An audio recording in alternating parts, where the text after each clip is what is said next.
Добро пожаловать обратно на канал, и в этом видео мы будем продолжать говорить о стади-плане, потому что в первом видео были основные моменты, какие-то базовые вещи. В этом видео я буду уточнять, разъяснять, дополнять то, что вы уже знаете об учебном плане. И я надеюсь, вы уже убедились, что стади-план — это незаменимая вещь, когда вы учитесь, потому что она помогает вам сэкономить очень много времени, распределить это самое время и сделать так, чтобы вы вовремя успевали, не переутомлялись и грамотно распределяли свои силы и время. И вначале начнем с пропорции 1 к 2, о которой я уже упоминала. Это означает, что на каждый лекционный час у нас приходится по 2 часа постобработки или дообработки, подготовки, разбора этой самой лекции. И на практике это выглядит так, что если, к примеру, у вас есть одна лекция, которая длится всего час, для простоты восприятия. Идеальнее всего будет, если полчаса перед этим, то есть за день до лекции, вы посвятите подготовке к этой лекции. О необходимости такой предподготовки я уже говорила в видео про лекции. И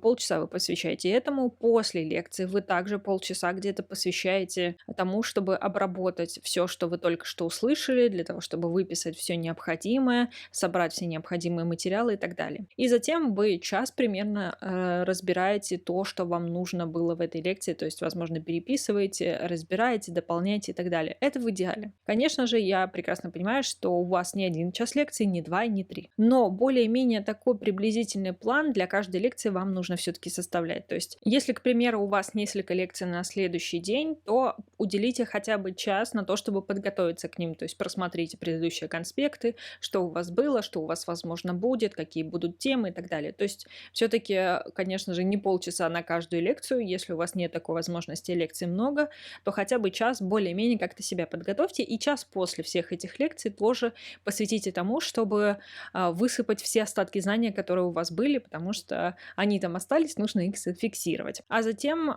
все-таки достаточное количество времени придется уделить на постобработку информации. Здесь уже как бы в полном объеме, но за счет того, что вы составляете стадий-план, я думаю, вы сможете рационально распределить все это время, потому что не обязательно прямо на следующий день все это делать, можете разнести по неделе, но это в зависимости от вашего расписания. Второй удобный момент, который вы можете для себя сделать, это составление рутины. У нас у всех есть утренняя рутина, у нас есть обеденная рутина, вечерняя. То есть куча мелких дел, которые вы делаете изо дня в день. И прописывать, конечно же, отдельно все эти делишечки, небольшие какие-то привычки ваши, которые занимают время, бессмысленно.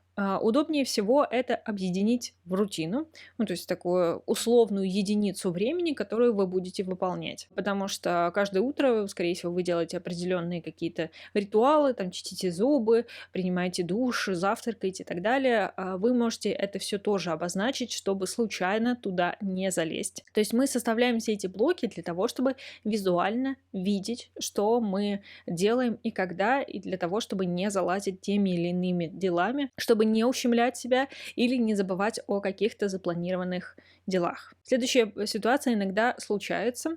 Это когда у вас одна лекция в четные дни или недели, а какие-то лекции в нечетные, но в одно и то же время, в один и тот же день. И если вы, понятное дело, не на каждую неделю делаете этот стади-план, то есть, скорее всего, по моим рекомендациям, вы сделали один и на все время для того, чтобы из недели в неделю его придерживаться, для того, чтобы выработалась привычка и так далее, чтобы получить себе пользу.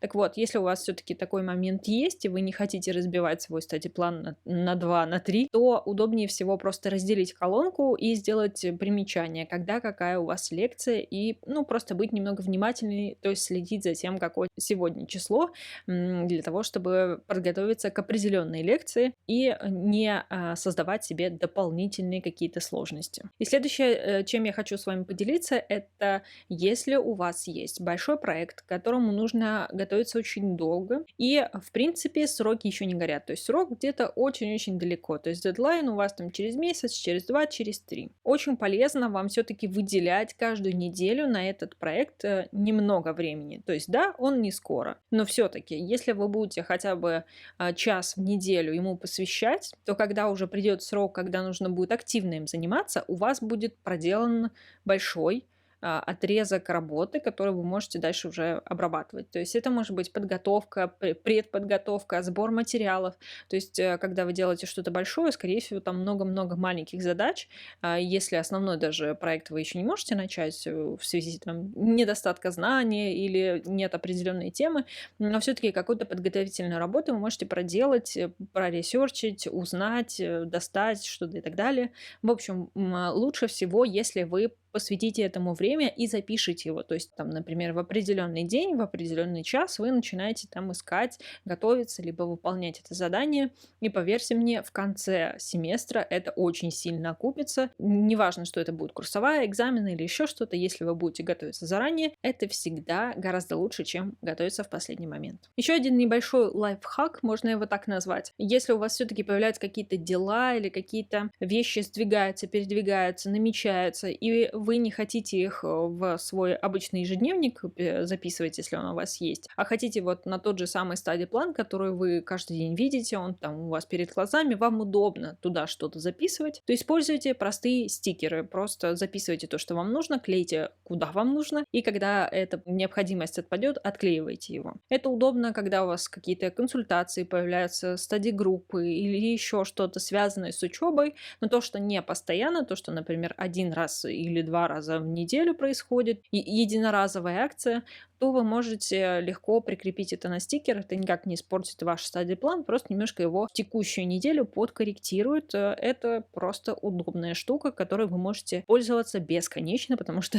вы ограничены только количеством ваших стикеров. Следующие две вещи, они относятся больше к пожеланиям, когда вы составляете свой учебный план. И первое, что я хочу сказать, что никогда не заполняйте полностью все клеточки.